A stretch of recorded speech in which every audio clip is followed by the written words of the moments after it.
In die sportnuus vanmiddag, Siya Kolisi is aangewys as Springbok-kaptein vir die 3-toetsreeks teen Engeland, terwyl Pieter-Steph du Toit die kapteinskap sal hanteer vir Saterdag se geskiedkundige toets in Washington teen Wallis.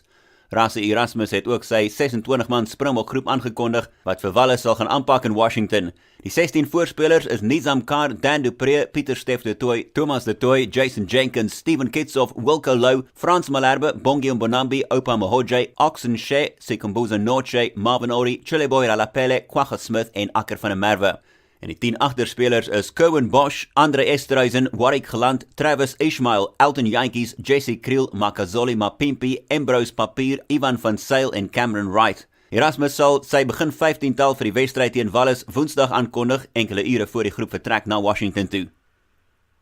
En in sokkernuus, Liverpool se Egiptiese voorspeler Mohamed Salah sê hy is vol vertroue dat hy sal kan deelneem aan die sokker wêreldbeker, ten spyte daarvan dat hy sy skouer beseer het tydens Saterdag se Kampioenligga eindstryd nederlaag teen Real Madrid.